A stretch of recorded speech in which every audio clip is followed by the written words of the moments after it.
السلام علیکم دوستو سلطان مراد ثانی سلطنت عثمانیہ کے چھٹے سلطان تھے، جنہوں نے سلطنت عثمانیہ سے تیموری حملے کے تمام نشانات کو ختم کرتے ہوئے سلطنت کو پھر سے ترقی کی راہ پر گامزن کیا تھا۔ سلطان مراد نے 22 جولائی 1444 میں عیسائیوں سے 10 سال کے لیے امن معاہدہ کیا اور سلطان کو اب اطمینان حاصل تھا کیونکہ 20-22 سال مسلسل جنگوں کی وجہ سے اب سلطان مراد امور سلطنت کی جانب سے دل برداشتہ ہو چکے تھے۔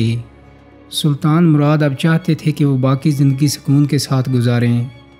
صلح نامہ رجدین کے بعد سلطان ایشیائے کوچک واپس آئے تو یہاں انہیں اپنے سب سے بڑے اور چہیتے بیٹے علاؤ الدین کی وفات کی خبر ملی۔ شہزادہ علاؤ الدین نہایت بہادر اور لائق تھا۔ سلطان مراد نے سلطنت سے کنارہ کشی اختیار کر لی اور اپنے دوسرے بیٹے محمد، جس کی عمر ابھی صرف 14 سال تھی، کو تخت نشین کیا اور وہ خود عدن چلے گئے۔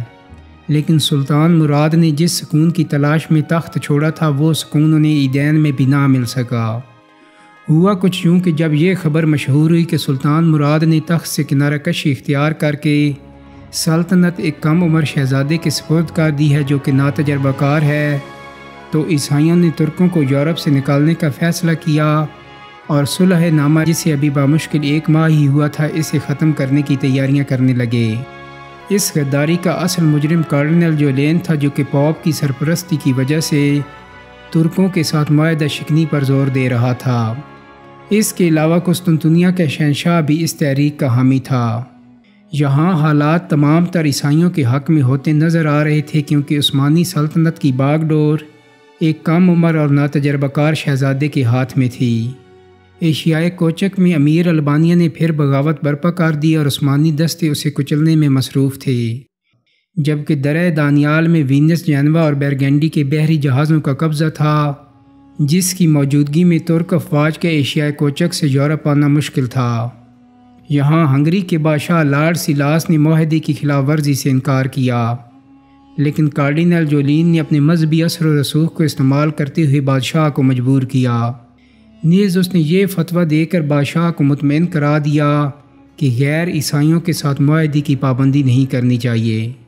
جب مجلس کے بعض ارکان نے بھی مخالفت کی تو اس نے بھری مجلس میں تقریر کرتے ہوئے کہا کہ کیا تم اس موقع پر ان عیسائی بھائیوں کی امیدوں کو توڑ دو گے اور اس عظیم موقع سے فائدہ نہیں اٹھاؤ گے؟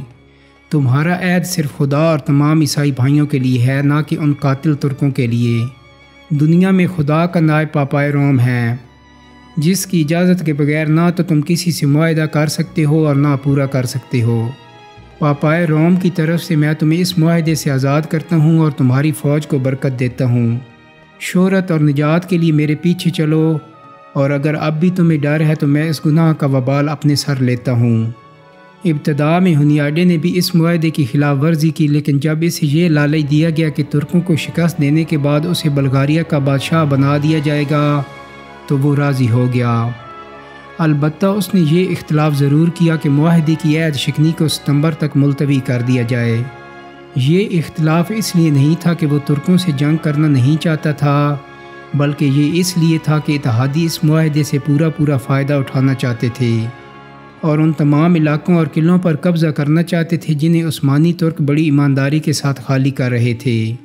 یہاں انگریز مورخ لین پول ایک کڑوا سچ لکھتے ہوئے کہتا ہے کہ جس طریقے سے یہ غداری عمل میں لائی گئی، اس سے زیادہ معیوب بات یورپ کے سرماؤں اور ایک بڑے سپہ سالار کی شہرت کے لیے تصور میں بھی نہیں لائی جا سکتی کہ جب عثمانی دستوں نے پوری ایمانداری کے ساتھ قلعوں کو عیسائیوں کے حوالے کر دیا اور عیسائیوں نے صلح نامے سے پورا فائدہ اٹھا لیا، تو شاہ لیڈسلاس ہنیاڈے اور کارڈنل جولین 1 ستمبر کو 20,000 کی فوج کے ساتھ عثمانی سلطنت پر حملے کے لیے روانہ ہو گئے۔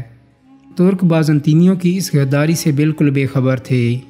اس کا نتیجہ یہ ہوا کہ بہت سے ترک دستے جو قلعے میں موجود تھے شہید کر دیے گئے اور کچھ کو چٹانوں سے نیچے پھینک دیا گیا اور متعدد قلعے عثمانیوں سے چھین لیے گئے۔ بحر اسود کے ساحل پر عیسائی پہنچ کر وارنا چلے گئے اور شہر کا محاصرہ کر لیا۔ ترک اس اچانک حملے سے بالکل بے خبر تھے۔ مسلسل محاصرے کی وجہ سے یہاں ترکوں کو ہتھیار ڈالنا پڑے اور وارنا پر عیسائیوں کا قبضہ ہو گیا۔ ان ابتدائی فتوحات کی خبریں جب دولت عثمانیہ کے امراء اور وزراء کو ہوئیں تو انہوں نے سلطان مراد سے گزارش کی یہ وقت بازنطینیوں کی طاقت کو کچلنے کا ہے، ورنہ دشمن شہزادے محمد کی نو عمری اور نا تجربے کا فائدہ اٹھاتے ہوئے یہ آگے بڑھتے جائیں گے۔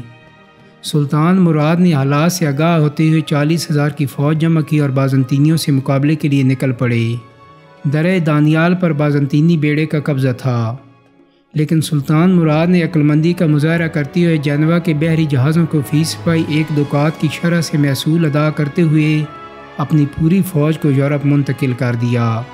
اتحادی فوج اپنے نشے میں مست تھی، انہیں سلطان مراد کے یوں اچانک آ جانے کا وہم و گمان بھی نہیں تھا۔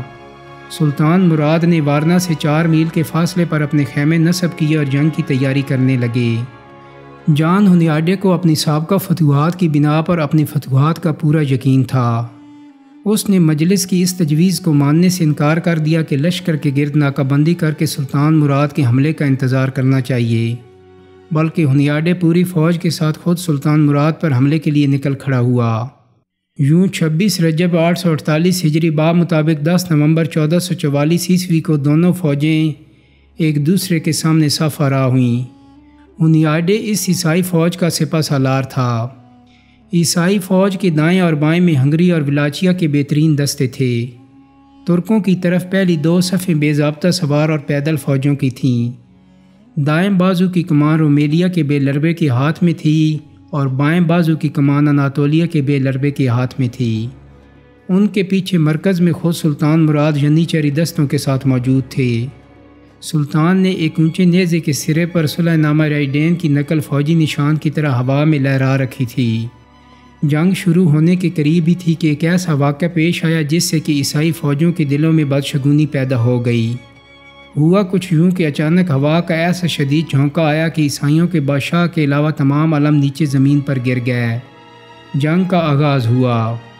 جنگ کی شروعات میں عیسائی کامیاب رہے اور ترکوں کی پہلی 2 صفوں کے قدم اکھڑ گئے اور فوج میں کھلبلی مچ گئی۔ سلطان مراد کو اپنی شکست کا یقین ہونے لگا۔ زندگی میں پہلی اور آخری بار صبر و استقلال کا دامن سلطان مراد کے ہاتھ سے چھوٹنے لگا۔ سلطان نے گھوڑا موڑ کر بھاگنے کا ارادہ کیا، لیکن اناطولیہ کے بے لربے نے، جو کہ سلطان کے پاس میں ہی موجود تھا، نے سلطان کے گھوڑے کی لگام پکڑ لی اور سلطان سے کہا کہ ابھی تو مایوس ہونے کی کوئی وجہ نہیں۔ سلطان کو اپنی غلطی کا احساس ہوا۔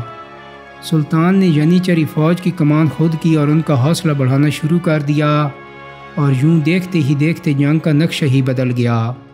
ینیچری فوج نے سلطان کی کمان میں ایسے خطرناک حملے کیے کہ عیسائی فوج کے قدم اکھڑ گئے۔ لارڈ سیلاس بڑی بہادری سے لڑا، لیکن اچانک اس کا گھوڑا زخمی ہو کر گر گیا۔ اتنے میں ینیچری فوج کے ایک دستے نے لارڈ سیلاس کو گھیر لیا۔ لارڈ سیلاس نے ترکوں سے درخواست کی کہ اسے گرفتار کر لیا جائے، لیکن ترکوں میں ان کی عہد شکنی کی وجہ سے اس قدر غصہ تھا کہ ایک پرانے ینیچری سپاہی خواجہ خیری نے آگے بڑھ کر اس بد عہد کا سر تن سے جدا کر دیا۔ خواجہ خیری نے اس کا سر کاٹ کر ایک نیزے پر رکھا اور نیزہ لے کر بازنطینی لشکر کی جانب بڑھا۔ ہنگری کی فوج اور امراء نے جب یہ منظر دیکھا تو ان کے دل بیٹھ گئے اور وہ میدان جنگ سے دم دبا کر بھاگ کھڑے ہوئے۔ جان ہنیاڈے نے کچھ دیر کے لیے جم کر ترکوں کا مقابلہ کیا۔ اس کی کوشش تھی کہ کسی طرح لارڈ سیلاس کا سر ترکوں سے چھین لے، لیکن وہ اس کوشش میں ناکام رہا اور باقی لشکر کی طرح میدان سے بھاگ نکلا۔ لیکن اس وقت تک بازنطینیوں کی فوج کا آدھا حصہ ترکوں کے ہاتھوں کٹ چکا تھا۔ ہنگری کے شاہ کے علاوہ 2 اور مشہور بشپ اور بعض نامور افسر اس جنگ میں ترکوں کے ہاتھوں مارے گئے تھے۔ اس جنگ میں فتح کے بعد ہنگری پر ترکوں کا قبضہ فوراً تو نہ ہو سکا، لیکن اس جنگ کا یہ فائدہ ضرور ہوا کہ ترکوں نے بوسنیا اور سربیا پر مکمل قبضہ کر لیا۔ یہ دونوں ریاستیں یونانی کلیسا سے وابستہ تھیں اور وہ خود ترکوں کے زیر اثر آنا بھی چاہتی تھیں، کیونکہ جان ہنیاڈے نے فتح کی صورت میں انہیں جبراً لاطینی کلیسا میں داخل کرنے کی دھمکی دی تھی۔ سربیا کا ایک مشہور مورخ زانکی لکھتا ہے کہ ایک مرتبہ جارج برونکیچ نے جان ہنیاڈے سے پوچھا کہ اگر اسے جنگ میں فتح ہو جاتی ہے تو وہ مذہب کے متعلق کیا کرے گا۔ ہنیاڈے نے کہا کہ میں سربیا اور بوسنیا کو کیتھولک مذہب قبول کرنے پر مجبور کر دوں گا۔ جارج نے جب یہی سوال سلطان مراد سے کیا تو عظیم عثمانی سلطان نے جواب میں کہا کہ میں فتح کے بعد ہر مسجد کے ساتھ ایک گرجا بنوا دوں گا اور عیسائیوں کو پوری مذہبی آزادی ہوگی۔ اس لیے کلیسائے روما کے ماننے والوں نے عثمانیوں کی مدد کی اور جب عثمانیوں نے بوسنیوں پر حملہ کیا تو صرف 8 دنوں کے مختصر وقت میں اہل بوسنیا نے 70 قلعوں کے دروازے عثمانیوں کے لیے کھول دیے۔ یوں بوسنیا پر عثمانیوں کا قبضہ ہو گیا اور بوسنیا کا شاہی خاندان ختم کر دیا گیا اور اس کے بہت سے ممتاز امراء نے اسلام قبول کر لیا۔ دوستو، امید کرتا ہوں کہ میری آج کی ویڈیو آپ کو پسند آئی ہوگی۔ اگر ویڈیو اچھی لگی ہے تو اس کو لائک اور شیئر کر دیں۔ میرے چینل کو سبسکرائب کرنے کے ساتھ ساتھ بیل آئیکن کو بھی کلک کر دیں تاکہ آپ کو میری آنے والی مزید ویڈیوز کے نوٹیفیکیشن ملتے رہیں۔ بہت جلد ہی ایک نئی ویڈیو کے ساتھ ملاقات ہوگی۔ اپنا بہت سارا خیال رکھیے گا۔ اللہ حافظ۔